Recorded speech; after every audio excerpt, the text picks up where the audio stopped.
Hi, everyone. I'm actually so excited to be here, to be doing this with you all. Some of us actually just met for the first time today, but I feel that we're somehow already in conversation with each other.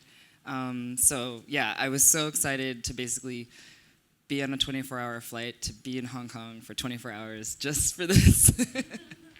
I feel like, yeah, panels don't always get to be so rich and yeah, so it's an honor and a privilege. So thank you all for coming, and thank you, Stephanie and Addie and everyone at Basel, Louise. Yeah, I just want to have fun. So I guess I thought I would just start by, I was trying to think about how to frame a conversation about performance. Because I think that that's like one of those words that gets used a lot and means so many different things. We were actually just having a little chat beforehand and talking about how I guess like definitions of words can be a little frustrating or can be a little tiring, like what is performance, or but I do think it is something maybe we can find a way to get to through talking about what it is that we actually do.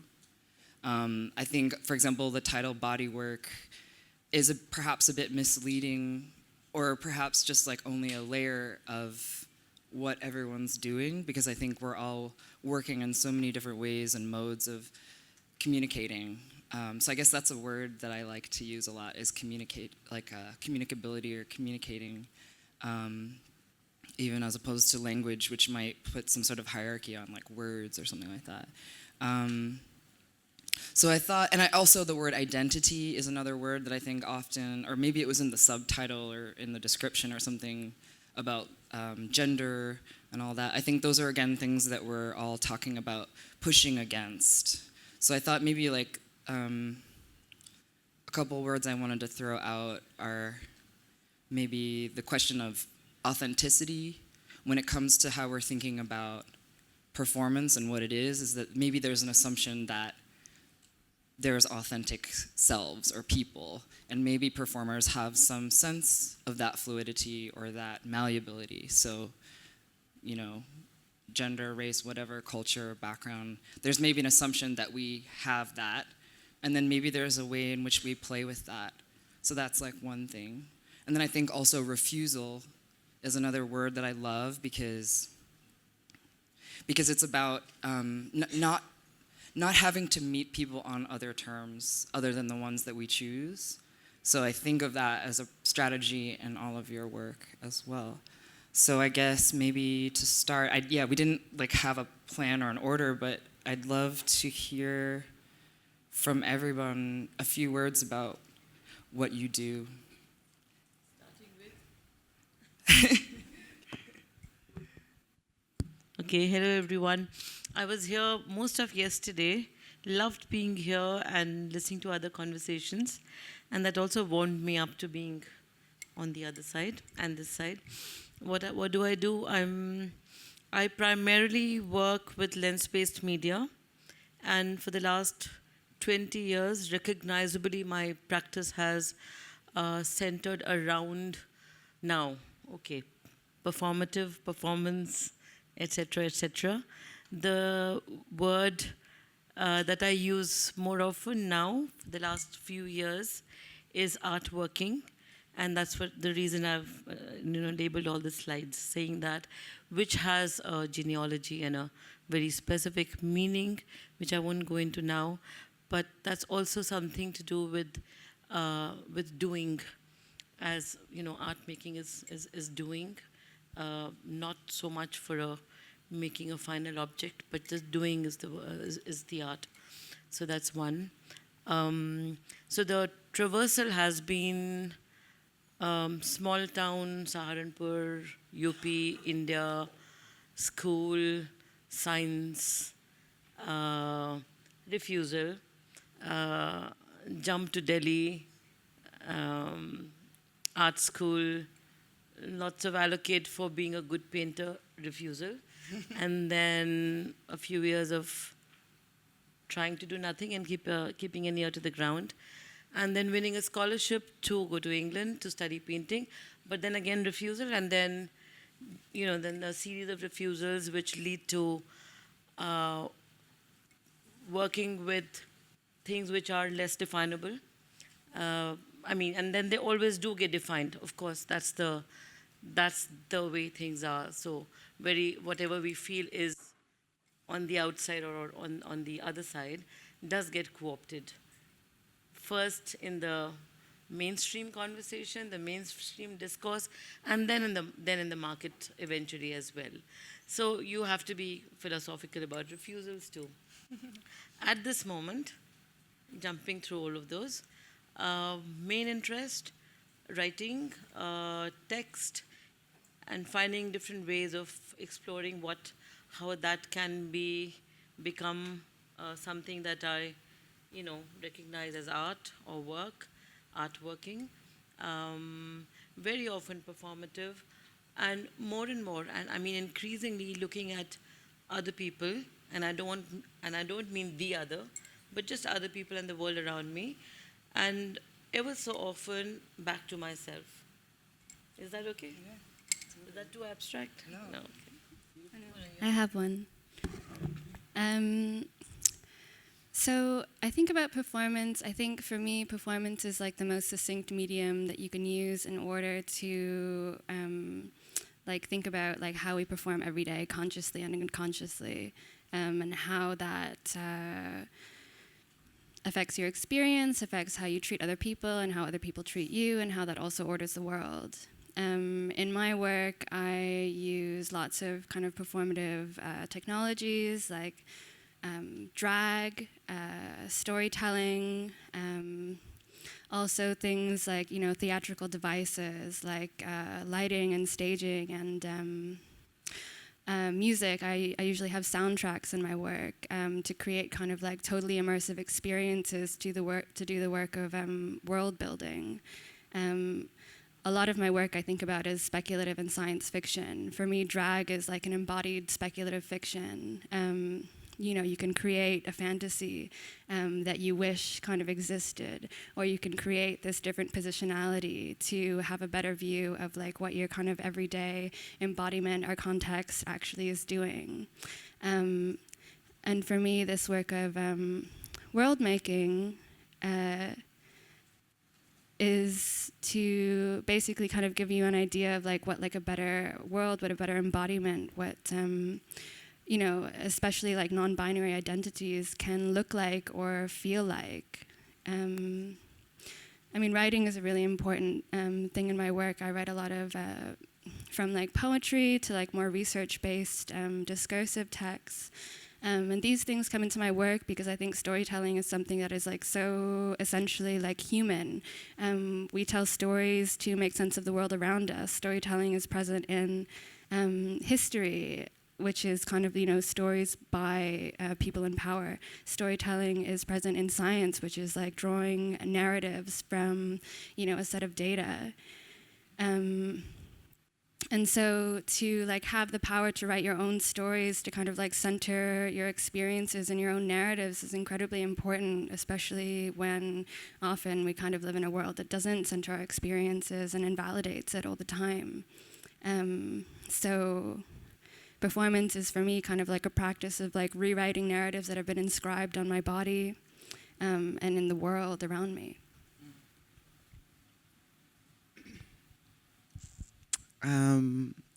I guess for me, I think I happened on performance for a lot of reasons. I think part of it initially was that I had the urge to make work but didn't know what form it should take, and I also like didn't have a studio and didn't have very much money at the time that the genesis of what might be more formally recognized as a practice. And so I felt as if performance was just what I ended up being categorized as because it was active, it was cheap, and it was like sort of immediate. And so that's how I came into that. And a lot of my early work, because of a sense of like constricted resources and things like that, was about text, music, video, things that I could make given whatever medium I had available to me. And so performance really was a space in which I felt like I could develop an idea and have an idea, unfold in a way that felt really dynamic and true to what I wanted to do without feeling like I would hit these hard walls that I might feel with something that might need more of a formal sense of production or something like that. And I think as my relationship to performance has evolved, it's like what it means for me has also changed, and what it does for me has also changed. And so, as I came into a space where I was able to produce more visual work, and then I got a studio, and then I was able to do all of these other things that I didn't really see as possible early on. What performance became was a space that was about like a sort of like liquid and fluid relationship to kind of like form and kind of like and content, and it really wasn't static. And I think that's what really excited me about performance. And so it's funny given the title of the panel, because for a while, and I think I'm still kind of in this space where it's like, for a while performance was very much so, like in a lot of ways, I guess you could say it was about body, because I think about my relationship to my body, I guess, but I don't think of that as separate from my relationship to text or anything like, anything else. But in particular, performance is really is exciting to me because it's also an opportunity to disappear. And so I like the idea that performance can just be about the constraints of like immediacy, like presence, and like duration, maybe, let's say. And so I might be reciting text and there's a video playing and there's music, but really like my body is probably the least active part of the performance. And so when I felt like my work was like, being circulated or contextualized as strictly about a body, and that was sort of frustrating. So like the feel, like you were talking earlier, it's like, oh, you think you're outside of something, and it's like, oh, gross, I don't want to do that anymore. And so performance was the most immediate way to express like whatever I wanted to work out, I think, in a lot of ways. And so for a while it was about disappearing, and that's what it was about: the disappearance of the body, the disappearance of myself, the disappearance of a sort of fetish surrounding the body. And performance was really fun in that sense. So it's constantly evolving. And right now, I guess it's more about music. Like it's turned into a thing where it's like, oh, it was about like media and the disappearance of the body, but now I'm really into the idea of performance as a place to play with music. So I guess that's where I'm at right now. Thank you. 25 years ago, probably, I was thinking performance art was one of the form of art that was very radical and contained a lot of resistance, spirits of resistance, and using body. And I love the idea of the temporary. I love the idea of the moment, the happening in a time, the live act. And today, I still believe and try to be faithful of the spirit of resistance and its radicality, because it relates with many aspects. Although the world has changed, the value of contemporary art, the aesthetic, the history is moving, and performance art is always in between, always like almost in danger, and not really danger, but it's like always like in a critical situation that people sometimes don't take it seriously. Or especially like when I went back to Indonesia from Germany, I thought performance art is a known practice, but it's totally different than what I've seen in Europe. So then, like around 10 years ago, 11 years ago, I'm aware to be more aware about the history of performance art, and also continuing my practice, and at the same time being aware where am I? What am I with my other colleagues? What are we doing? And so, besides doing my work, my artworks, I'm also continuously arranging a kind of laboratory for performance artists, festival, very simple festival, grassroots festival for performance art so that artists can meet and to develop the understanding of performance art step by step. So now I'm, of course, we have to talk about body. That I think, of course, we know that the performance art relates with body, but nowadays it's more becoming like multidisciplinary. It's not like more pure body and nothing and just action, but nowadays. I think no, it's like a mix again between performing arts and the shifting of the aesthetic and the value of beauty.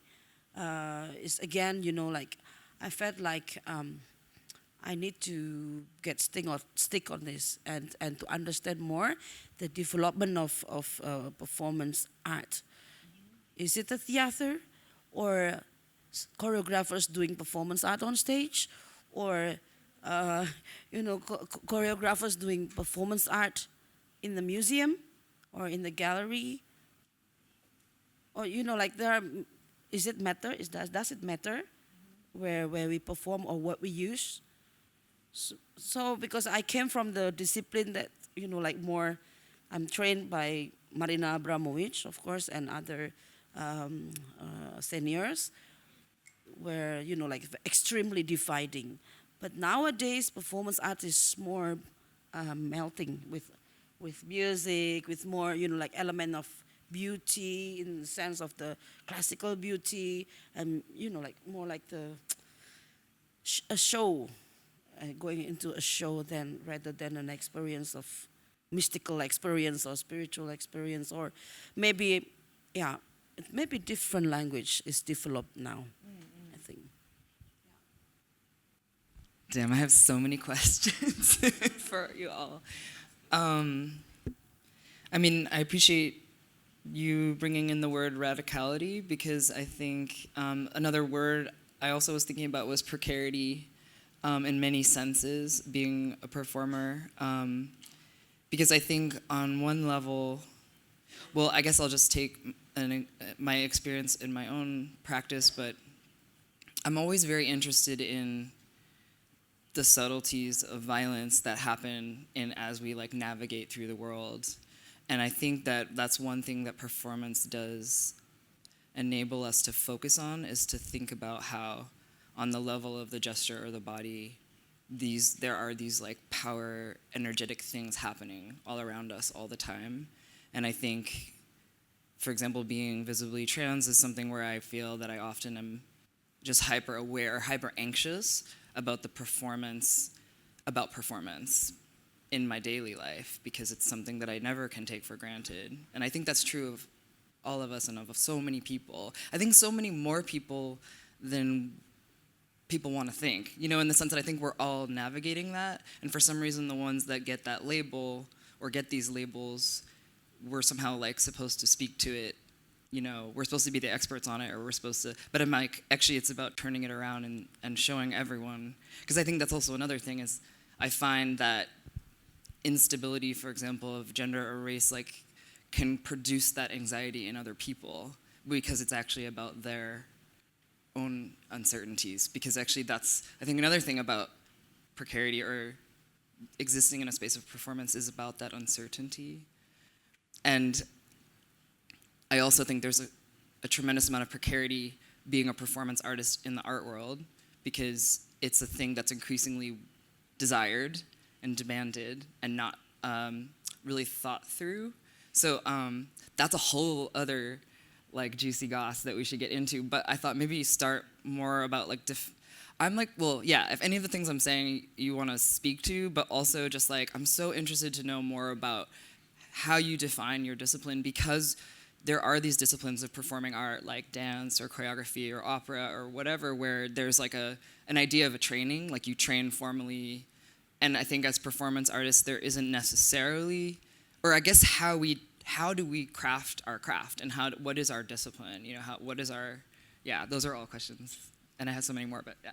So are we doing this kind of, I feel like just go. just to keep it simple? Yeah, I think what you've asked me is what I also already answered the last time round, but I could actually go on doing it endlessly. Every time coming up with a slightly different narrative, adding a detail or saying, but this and but that. So, yes, for the sake of quickly getting over and done with the factual stuff, I started as a painter, wasn't happy, didn't sit comfortable with me, then moved through various other disciplines and still feel that it isn't just one.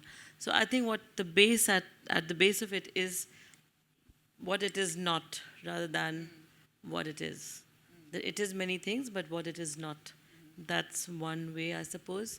One very effective and efficient way I feel of being able to grasp what you essentially want to do. And with this I come to the second term, which is essential. Things which are essential, and then you sort of let other things fall on the sides.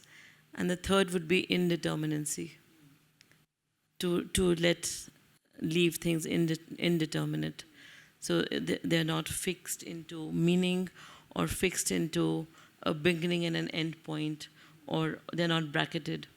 So that's also one way. Actually, the text that you shared with us, I remember being very affected by a part you were talking about taking the photograph of the silhouette on the ground and how that caused. Sorry, we're talking about something that you probably don't all know about, but we can tell them. But well, I feel shy describing your work, but what I thought was interesting is this idea about it's not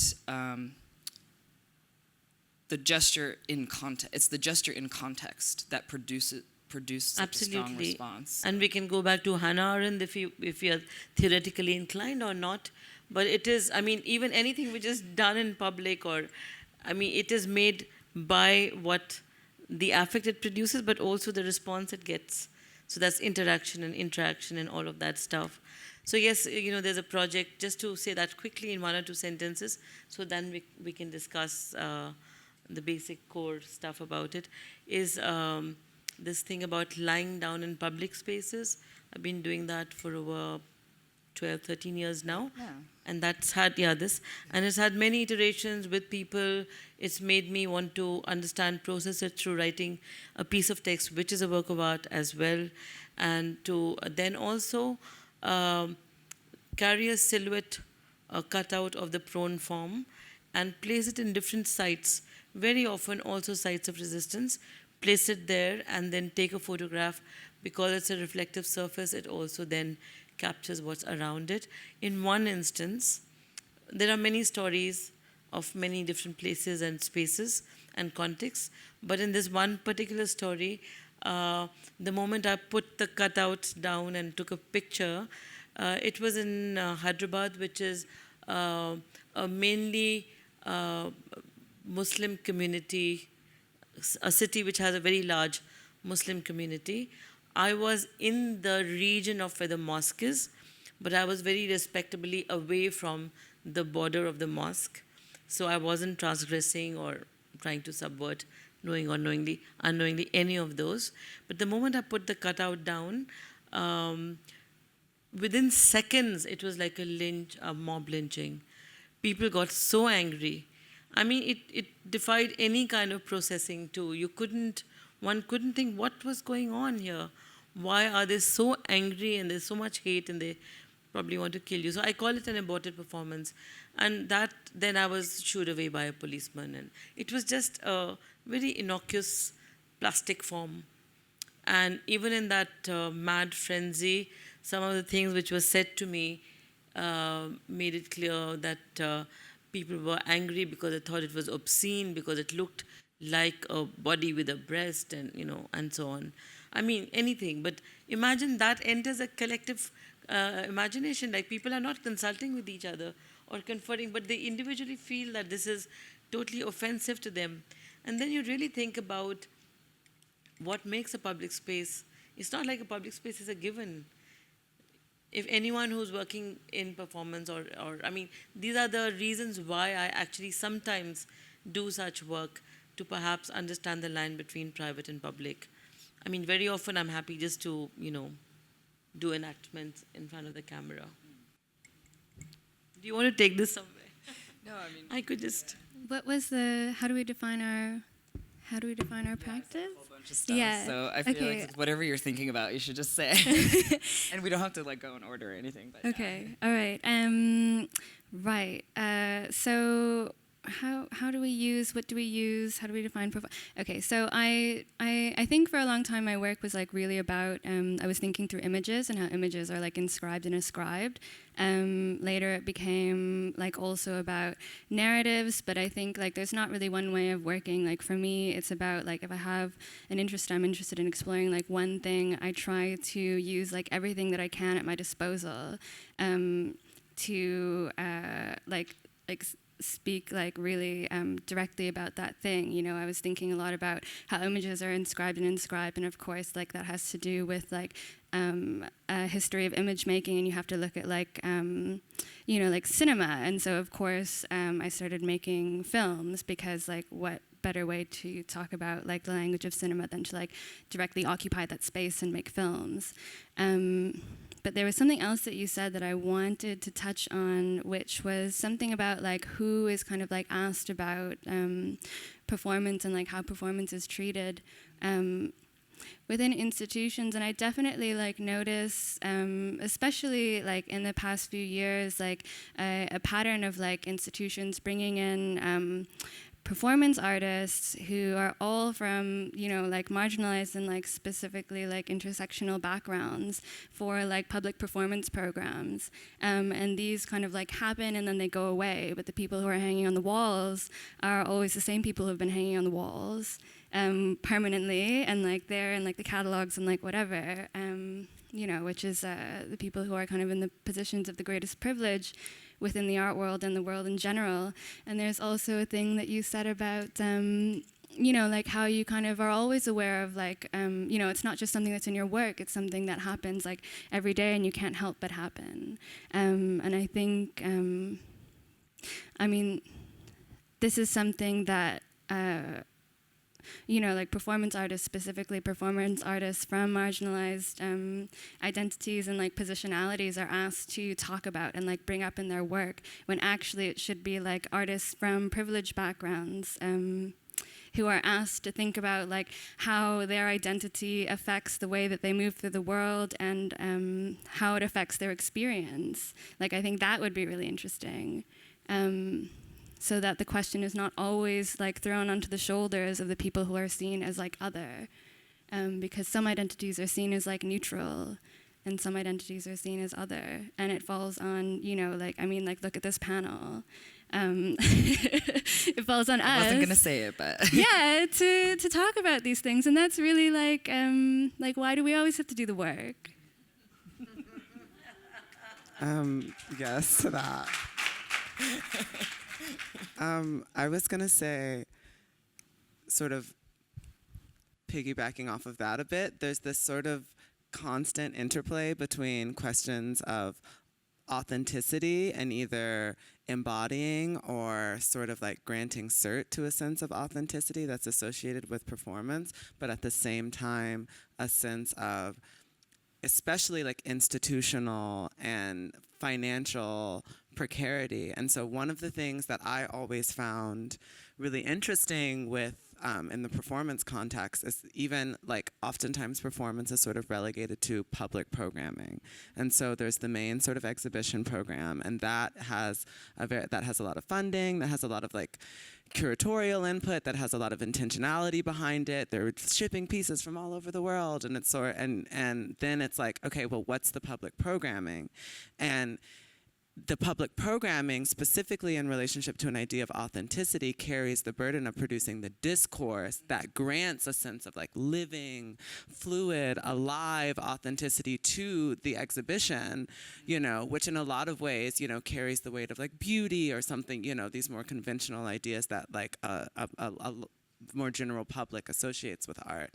But performance is like carries the burden of producing both a sense of authenticity and discourse that then justifies the larger program, but The shipping budget. simultaneously you don't have any support, and it's really, it's in some ways it's one like I think it was like, I mean, that's the reason why I was attracted to performance in the first place, was because I could do it for cheap. But like, you know, I could do it with like basically nothing, and it felt, but still feel like I was really doing the thing. But it's also frustrating sometimes because you want to be able to like evolve in certain ways.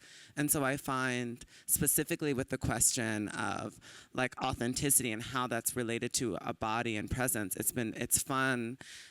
And at least in my work, it's been really fun and generative to have an interplay between those things, in the sense that like, okay, well, how can this performance maybe deflect or turn those questions back onto the audience, where it's like the person who's doing the work then becomes those engaging and seeing and witnessing what's happening. And maybe I don't want to be the person that has to give all of that, because sometimes it's just like a lot.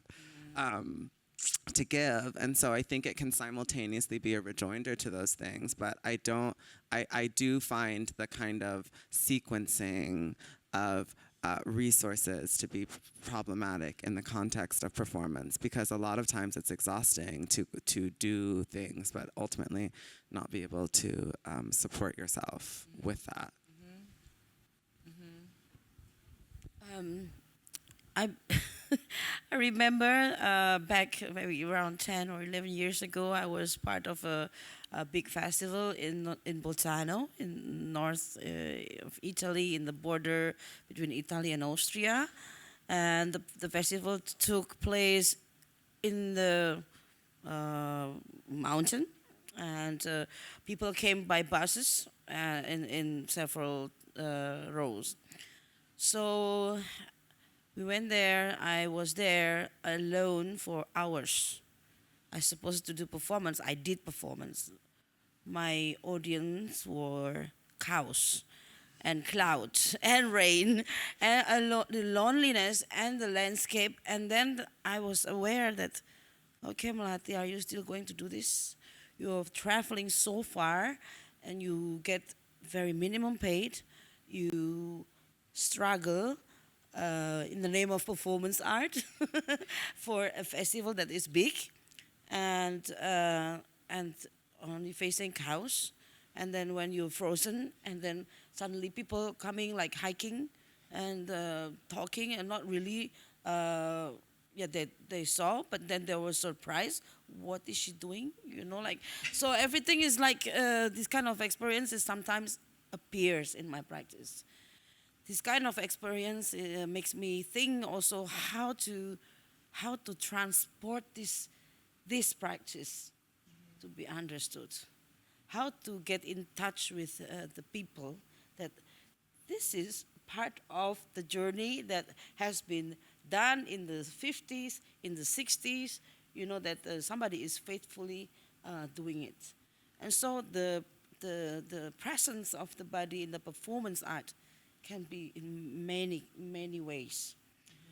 And this is art. You know, that every time we were discussing before that, shall we still explain what is performance art? And I said that it's been like since 20 years ago, every time in the talk we had to explain what is performance art.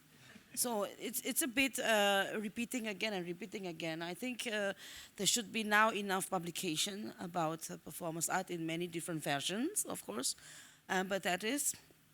And I think our body, of course, is very political for me. Using the body as the artwork, as biggest part of the artwork is very political. Mm-hmm. And I think that makes me a little bit, wanting always to stay in this practice. Mm-hmm. And I like the fluid, I like the unpredictable, I like the freedom also in it. Mm-hmm. Yeah, I think, yeah. Thank you. Wow. Again, like 50,000 questions are just filling my mind. I mean, I think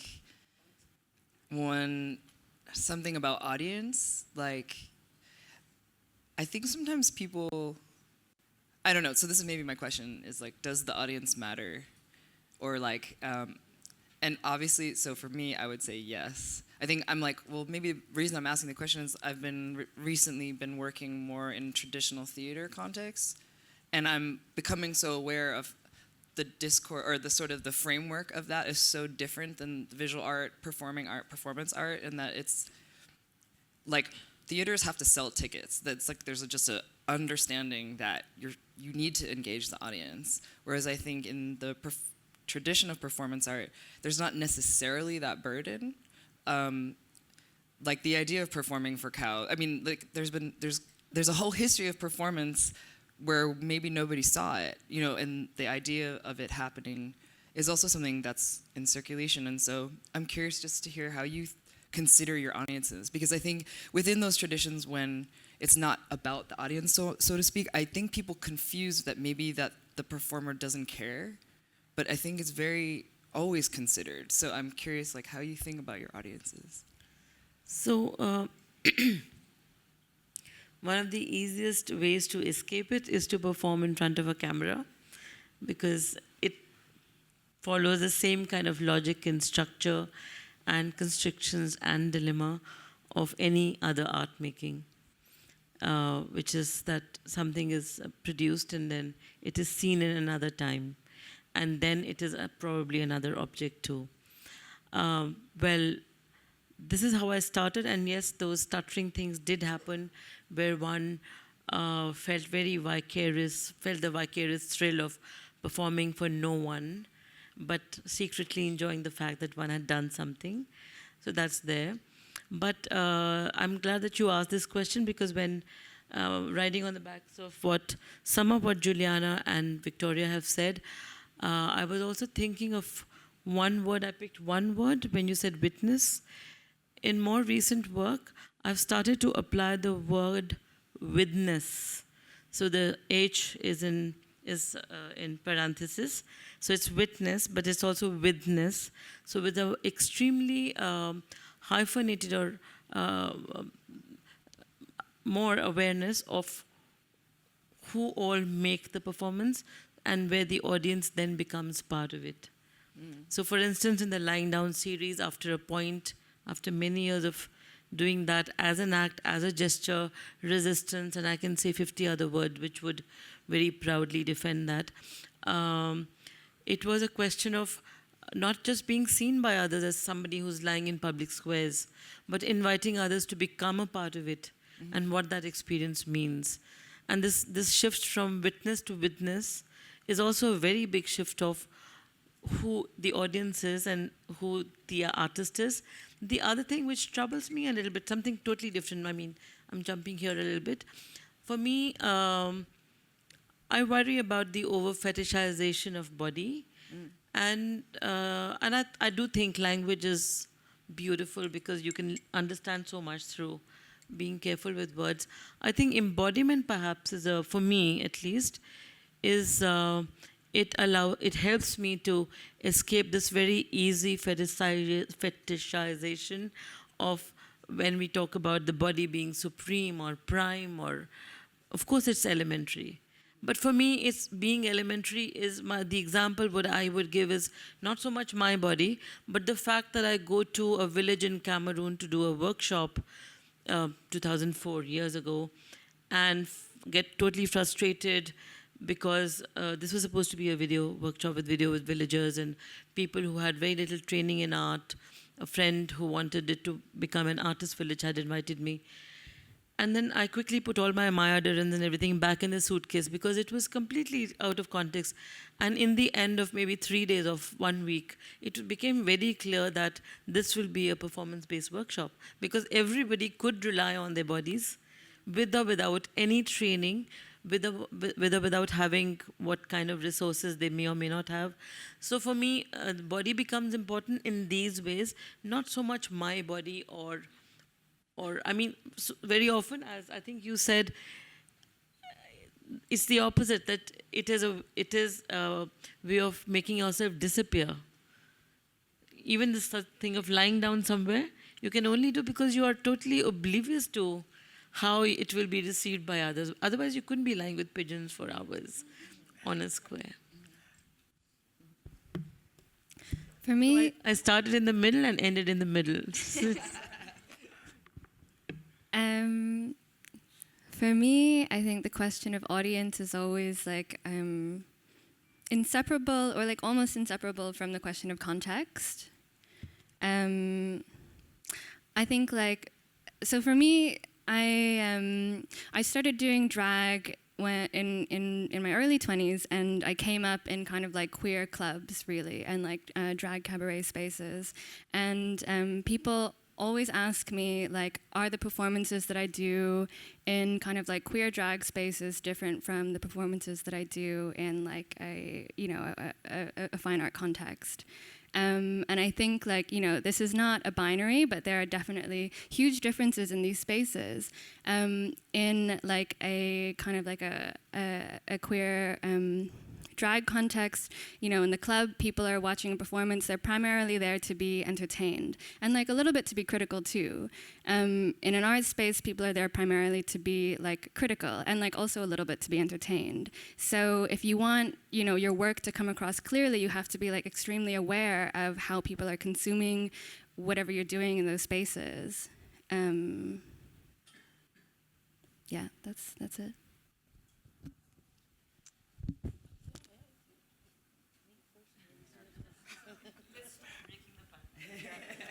I think audience is always important.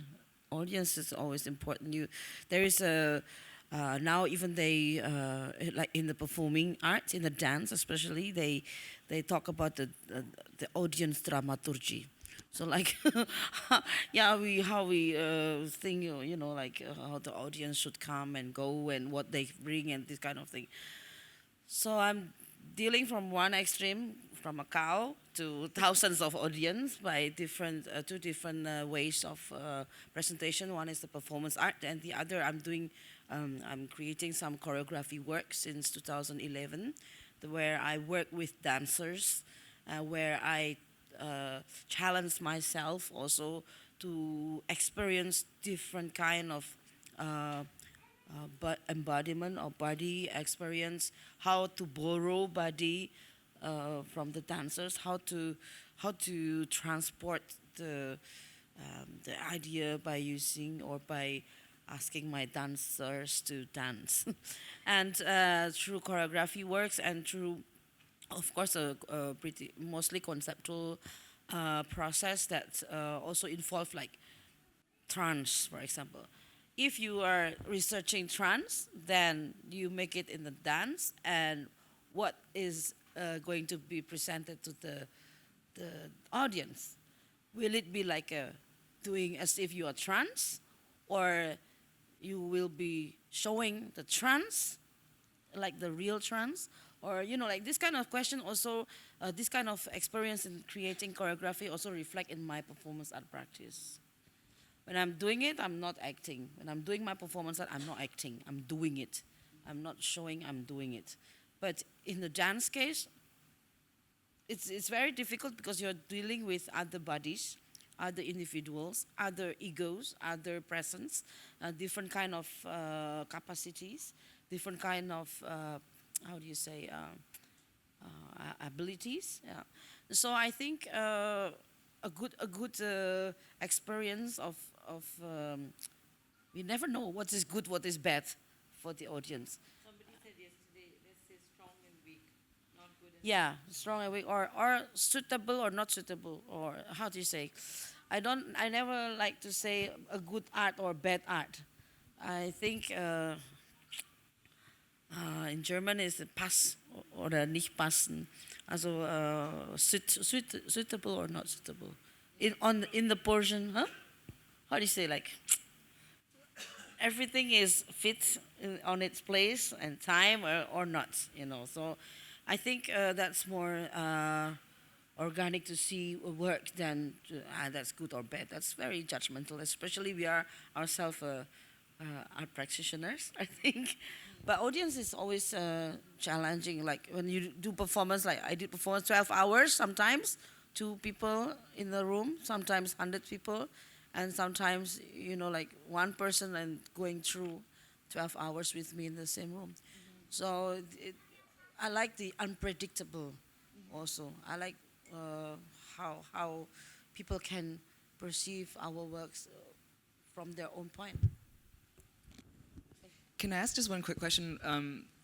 It made me think of the butter dance, because that is a video that I've seen that I love, and I remember when I saw it, there's this like tension between this thing you're doing and as an audience member or as a viewer or whatever being so caught up, but it's almost like you're doing this task that you have to complete, or it's like it goes beyond. Or I think that's maybe something I'm wondering in your work, if that's like kind of an ethic for you, is like when you have to push past a certain point or something like that. I mean, like the word is like performance art is always like taking risk, something like that. It happens like that, and it happens like because I know the limit also. So it's not about the falling and being funny. It's about standing up. That time is like in year 2000. Is how many years ago? Like now, 19 years ago.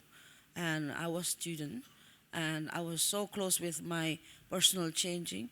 A lot of question about identity, a lot of question about being woman, a lot of questions in many different layers. But that time I was giving so much effort to narrow down, to make it so many ideas become like just doing one thing, and then never thought that the work is becoming, like that people talk about this and people laugh and cry, people scream, and like it's so that becomes so psychological, and it's choking sometimes, but also funny at the same time. It's very cynical, like as if I'm very cynical to myself, but most of my work has this language of as a psycho language or whatever. Psycho no, not psychic. Right. But like more this language that is connected to your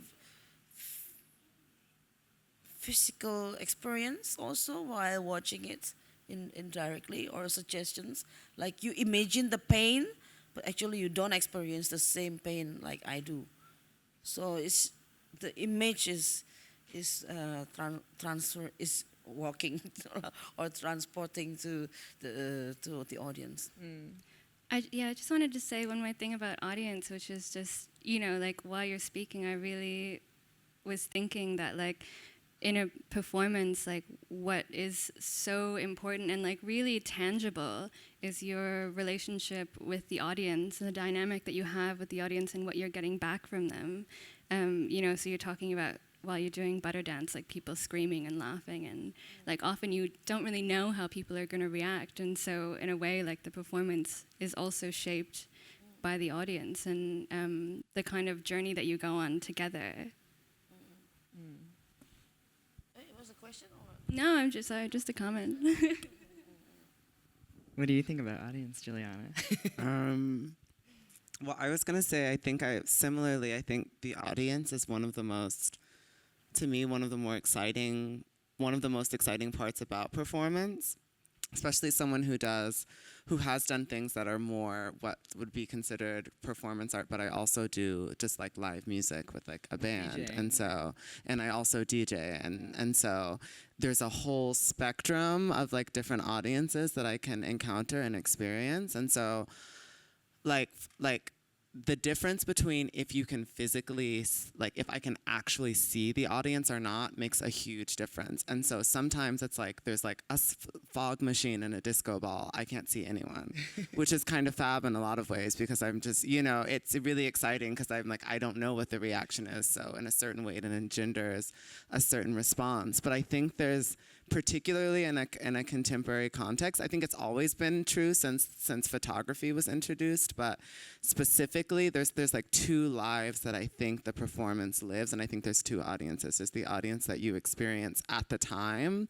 but then there's also the sort of secondary audience that exists in social media, that exists in the writing about it, that exists in the photos and the videos of it. And I think that inevitably one can't be unaware of like that potential and the fact that like what you are doing is no longer, I mean, unless you are literally, there's no one there, you know, if it is just you and the, you know, you and the cows. But generally speaking, there's like two layers to what the performance itself is, and also what the audience is. And that has also changed, especially when you're seeing people hold up cameras during a performance. That is like a totally, like, it's a really bizarre and kind of uncanny experience, because I still don't really know how to process it, because it's a lot at the time to both be aware of the immediate dynamics of the audience, but also like see the phones. The capture. Like, what's happening on the phones. And then it lives on, it has a second life, and the initial iteration of the performance and the way that it exists afterwards are both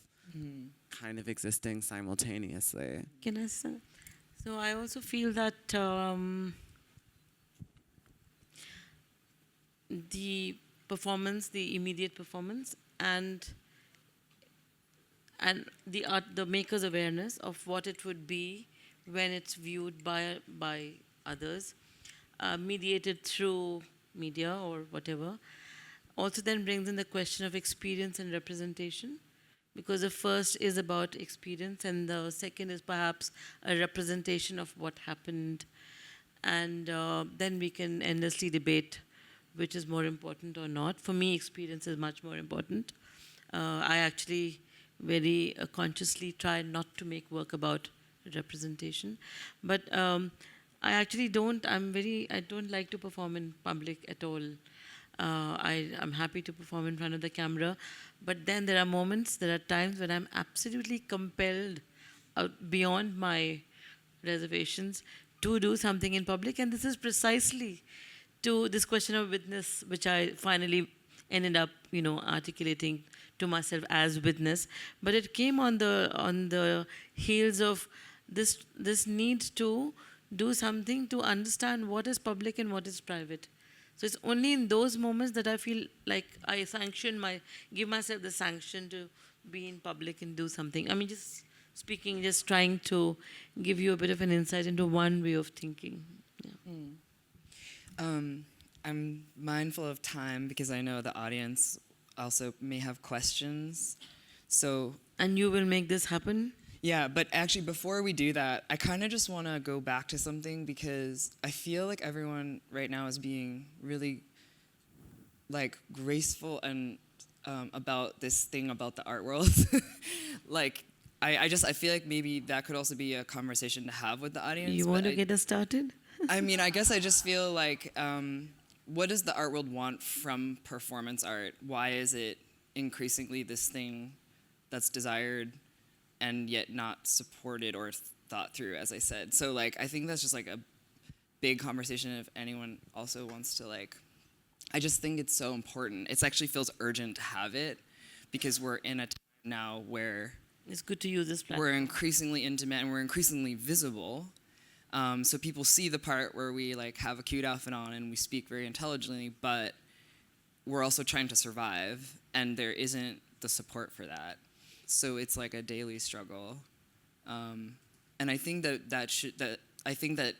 the art world should be held more accountable. I think Juliana said it, no, and talking about it. It's this token presence, which also ties which into is a often question very cosmetic. Like, yeah. And also, I wanted to add, not recede with as much criticality. So very often, a very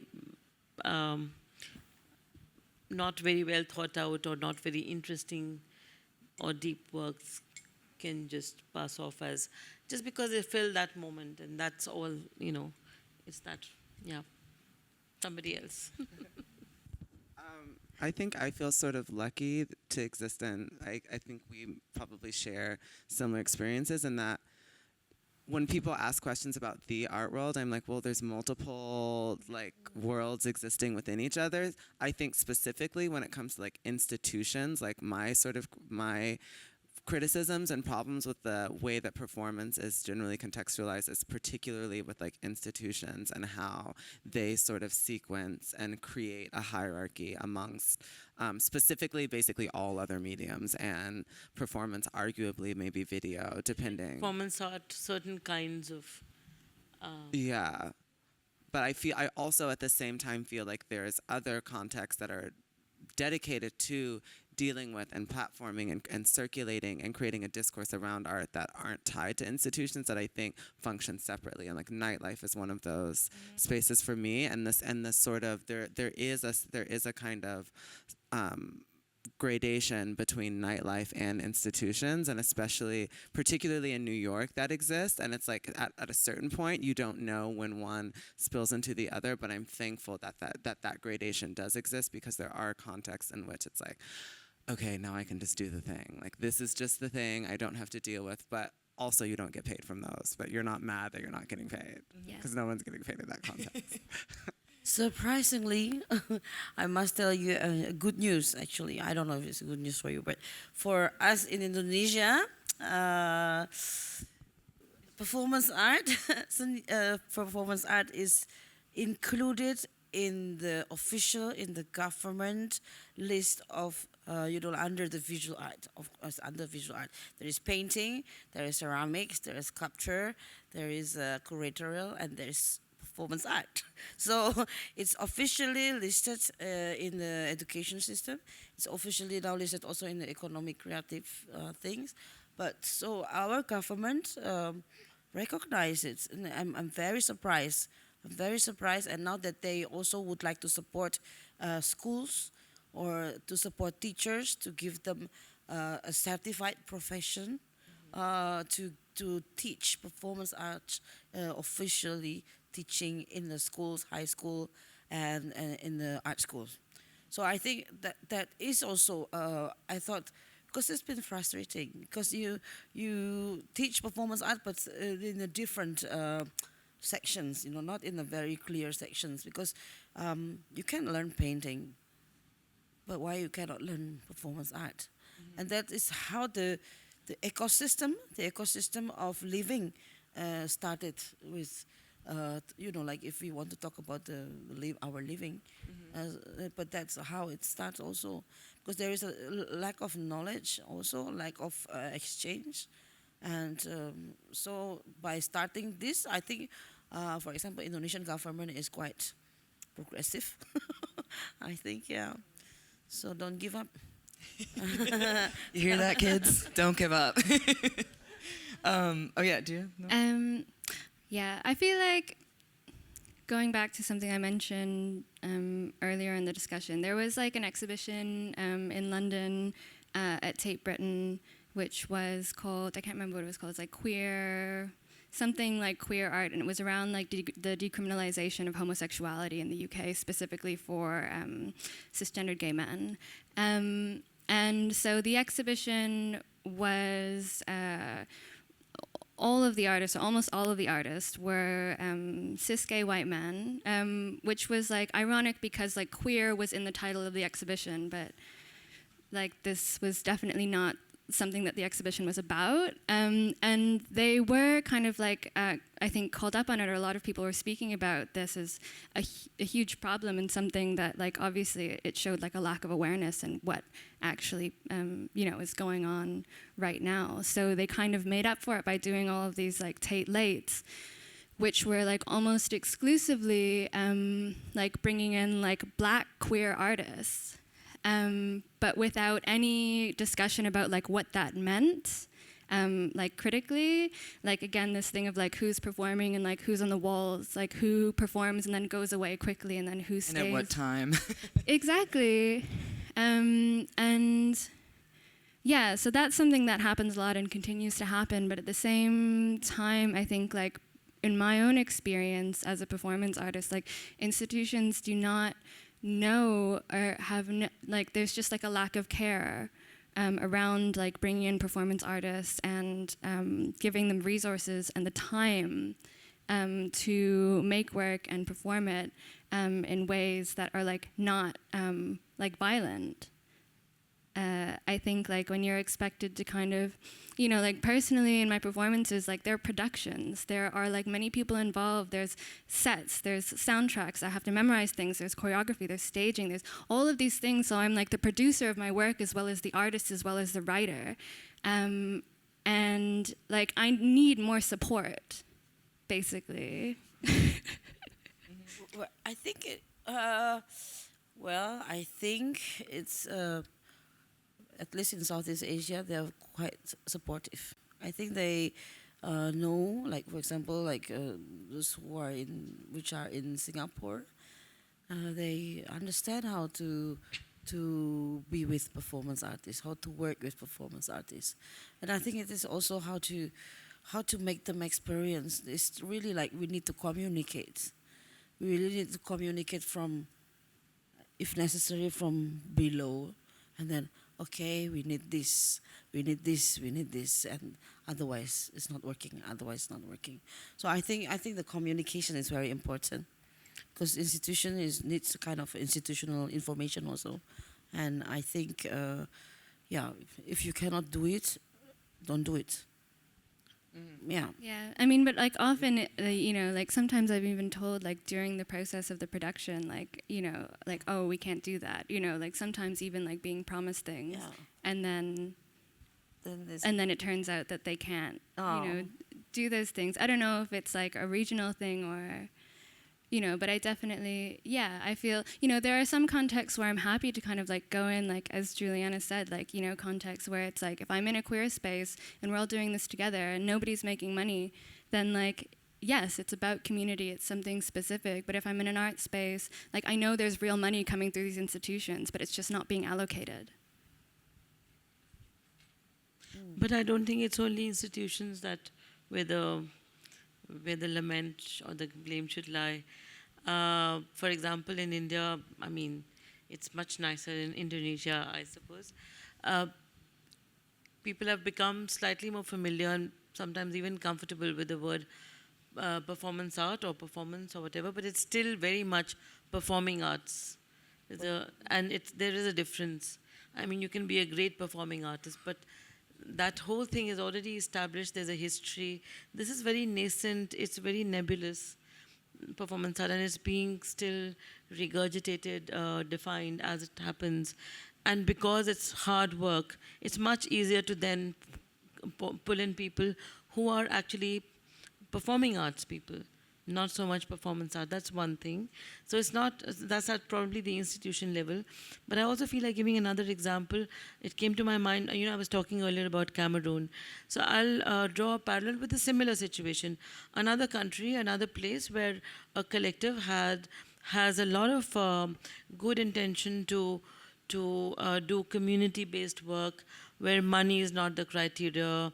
It's very much outside of the market, and it's so much about really the essential things of art making.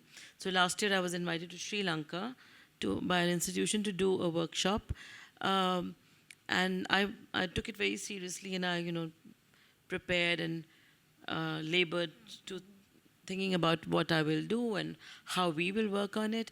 But the expectation from me was really to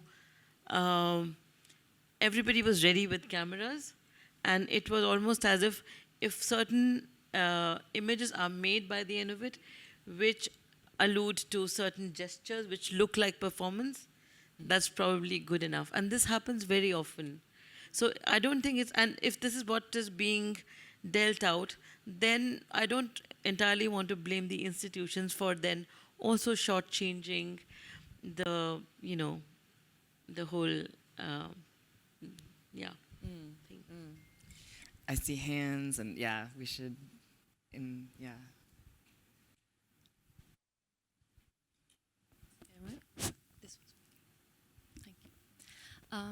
Thank you very much, first of all. And you tackled so many things that I have been thinking here, because I came 2 days ago at the VIP opening, and in the collector's lounge, there's a whitening cream with caviar. For instance, they're selling this. And then now we are talking about really important issues, I think. And this question came to my mind when talking about institutions. And we are saying, yeah, it's not the problem of institutions. Yes, it's not the problem of institutions. It's the knowledge of order that the world we are living in, I think, as Sylvia Winter also points out. And I was thinking, how do you think performance in such spaces can hack this notion of human that is already problematic, that is just biocentric? And do you think performance can also change the codes of those spaces, or like codes of the codes of words and spaces and other things? Thank you. I think he's doing it all the time. That's my response. Well, we haven't talked about collaboration, which is something else I would have loved to talk about, but I do feel like somehow that plays a role in addressing your question, because I think that, I think there's a lot of emphasis in maybe a general public's conception of performance art that the performance artist is the body, the thing, the presence, and that for me has never been. Yeah. It's just never. I'm not a person, actually. I'm just up here existing cellularly, but so for me, I find that collaboration is a great way to diffuse that, because already there's other people involved and there's already a conversation that's happening. And I don't know, that's kind of an answer, I guess. Hi, thank you for speaking today. I'm also a trans person of color, so I really appreciate this conversation. You were talking about, performance as a way to explore kind of more difficult topics like gender and sexuality and race, and I feel like those conversations or explorations can happen a little more organically in perhaps queer spaces or radical spaces, but when you, as artists, are kind of inducted into these predominantly white and cis institutionalized spaces, do you often feel kind of the pressure or like the responsibility to represent or advocate for a community because you know that this is what the art world wants you to make, or that's what they want to see, or that's what will sell, and how do you subvert that? Thank you.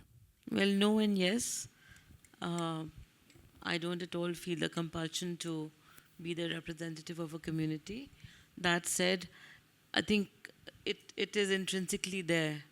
So a certain amount of context or engagement will come through.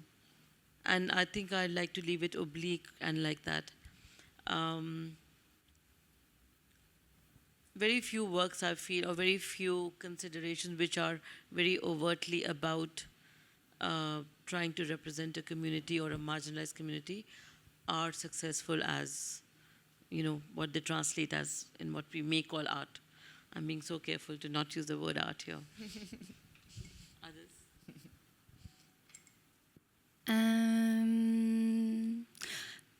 I think for me, it took a really long time to bring drag into my art practice. For me, it was something that I did for myself, and something that I did outside of art school, because I was so aware that it was something that is really easily would be fetishized by the art world, and I think I had a lot of defensiveness around bringing it in and just kind of,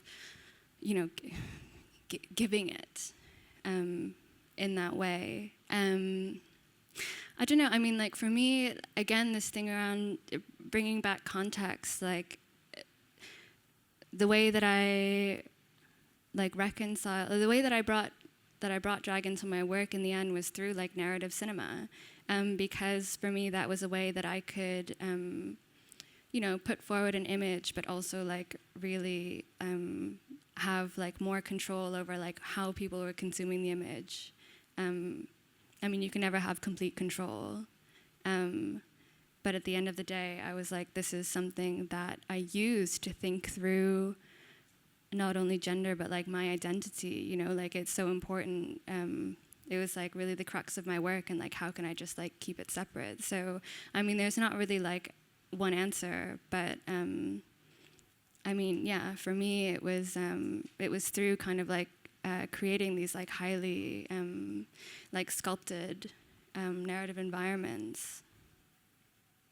But I guess everybody deals with that question differently. I think being representative of something is always like I'm here, we are representing something, yeah. And I think it's been a pressure in many cases, like to represent your culture and to represent female world, feminism, to represent artist world, art world. You know, I think it's making art is not to be not aware about that, but how to be a little bit mild about that also, because we don't. For my point of view, representativeness appears by, together with the work, and it's not first of all. It's like that. I think that what differs with the activism probably, and if your work is part of an idea of activism, then artistically, where do you want to put yourself with your work in that road? And I think artists need to have a certain kind of strategy in that, and that what it makes works, I think. And yeah, that's why it's different than legong dance from Bali, or you know, like this kind of a cultural traditional art representations. I think we are now living also in constant attack of representativeness and visual attack, and I think it makes us also, probably at least it makes me to rethink all the time when I'm in the process of making work, what kind of other attack now I'm presenting, you know, like visual attack is probably interesting for me now, in terms of, yeah. We have time for one more question over here. Oh, okay. Sorry, maybe to follow up on that question, but also to return to Wu's question about how to work with or against, or with the institution and kind of what the institution wants, but also to return to the question of audience and the first and second audiences. I was wondering if maybe you could say more about the difference maybe between the public or publics and publicity, because I think one of the things that performance does do for the institution is it draws publicity to the institution, and in some ways there's a threat of the flattening of performance to that kind of function of PR, right, and bring audiences to the institution without requiring any kind of work from the institution to really make those connections. And I was wondering if maybe each of you could speak a little more about how to kind of resist that or refuse that, or somehow kind of maintain the connection to community in a way that is more about actual like rootedness. I think one of the words which has occurred to me several times during this is the word disavowal. So, and again, it goes in the same bin as the words like refusal, etc. So I think one ways of doing it is to disavow and resist. And I know it only partially answers what you're talking about. Maybe others will take it up as well. I mean, I think for me that part of the difference between those two things, and like kind of like working in that space as something that feels generative, has been increasingly performance for me went from something where it was like me in a room using my body into me using performance as a way to create a sort of like context, and the idea of immersion and the idea of establishing a context via various media and text and also bodies. And so I feel like part of I mean, there's a lot of functions that institutions have, but part of what I feel like is one of the, if we're going to talk about the ideal forms of an institution, one of those is as a sort of rejoinder between art as a kind of financial market and then art as something that can create a different type of discourse, whether that's a critical discourse, whether that's art forms that are more precarious, and institutions can kind of serve to mediate that space itself. And I think giving resources to performance artists is one way of doing that. And when I have been allowed that context, and when I have been allowed to create a sort of immersive experience, I feel like it becomes I feel less precarious, and I feel less out here at the whim of sort of publicity or something like that. And that's been an interesting way for me to work through performance and that kind of like, as a kind of like total sort of production. And maybe that's because I know that we both, I think, it seems like there's some similarities, at least in terms of like how the work is being produced and what performance signifies. And perhaps, I don't know, but perhaps that's because of an awareness of that. And particularly an awareness of, the like, at least for me, it feels, I'm very aware of like how circulation and context and what my body can mean and those, and like the fetish that can be imposed on me in the way that I am sort of fetishized and consumed. And so that awareness then produces a kind of response that comes out as a desire to create a sort of immersive context, and that requires support in a lot of ways. And I think that's why particularly I had the sort of urge to focus on institutions, because I think that the reason why I'm so critical in those contexts is also the reason why I'm hopeful, because I feel like they can also serve as a way to create a space in which performance artists aren't just in really precarious positions where they're used to justify or generate a sense of authenticity, performative authenticity, to justify a program or an exhibition program or something like that. And as far as publicity goes, I'm not sure. I'm wondering, John, does this particular way of working bring more or less publicity than any other form? I'm wondering, why would you say that this question about publicity being related to performance art? I didn't quite get that.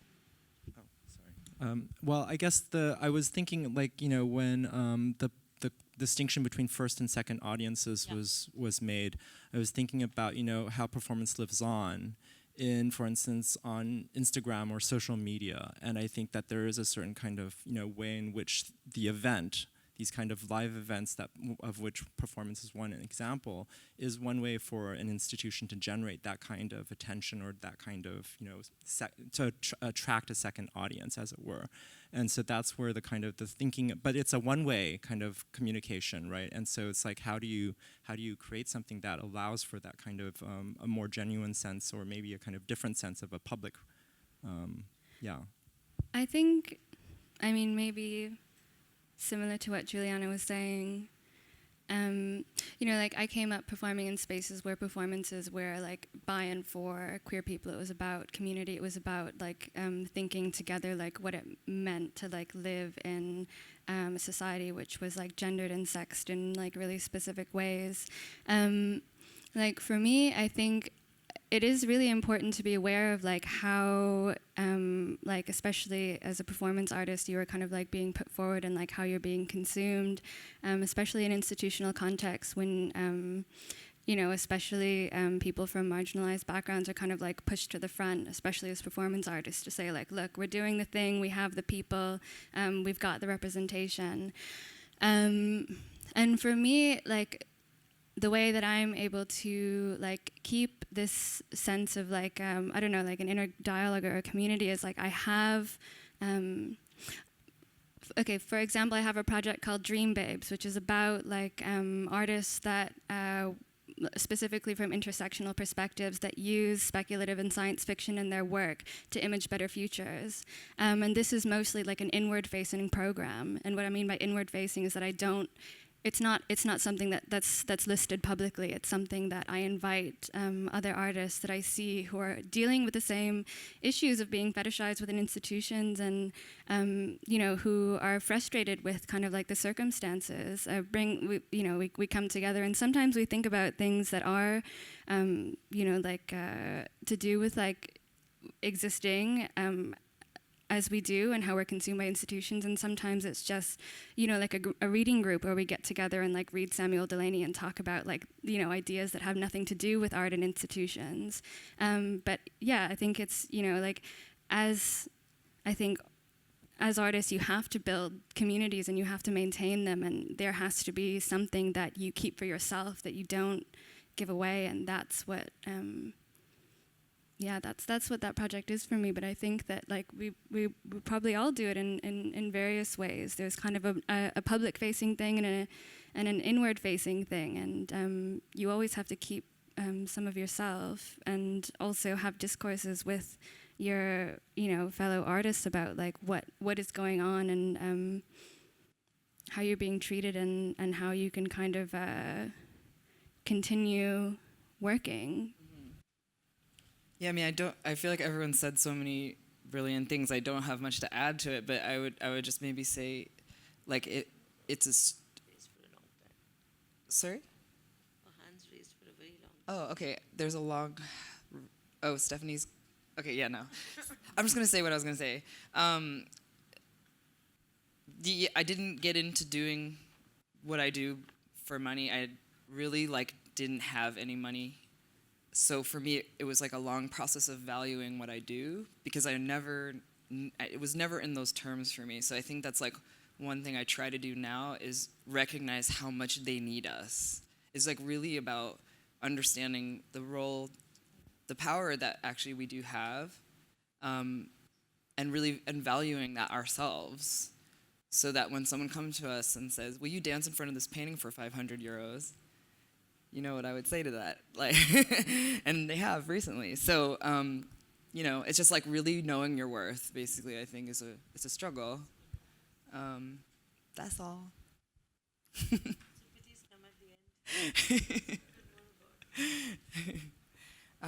Yeah, I think. Yeah, I think. Okay. One more question. Okay.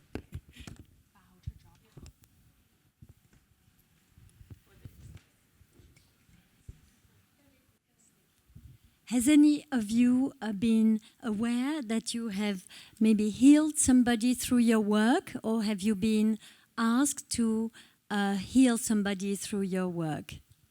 Yes. I think performance art does that very often, and therefore one has to be very careful, because it can very quickly go into this space of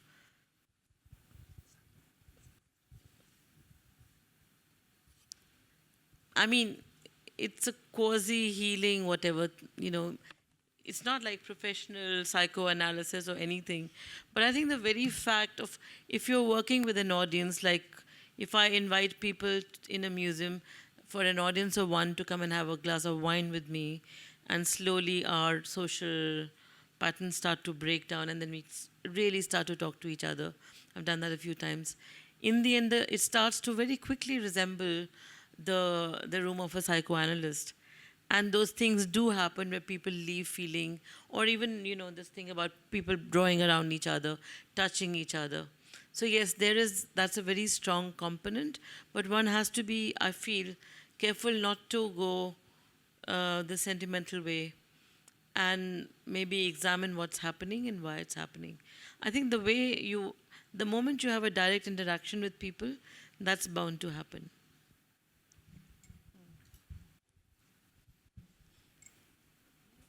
No, I think a good question. Yes, but I think exactly what Sonia said. They're definitely. I think the moment that you're like visibly doing something that is like difficult to do, especially from like a certain positionality, people are going to be like drawn to you and feel like validated by what you're doing. But at the same time, I just feel like I'm repeating what you're saying. Is that that's not work that you have to do. I definitely get a lot of people in my Instagram direct messages saying, like I didn't know that I could do this, and like because I've seen your work, like now I know that I can, which is like amazing. I'm so happy for that. But at the same time, there's people who are kind of like saying, oh, but like what do I do about this and what do I do about that? And there's only so much. Yeah, there's only so much of my like emotional, psychological energy that I can give to people who I don't know, who kind of come to me and expect me to like hold all of their stuff. Just a little thing.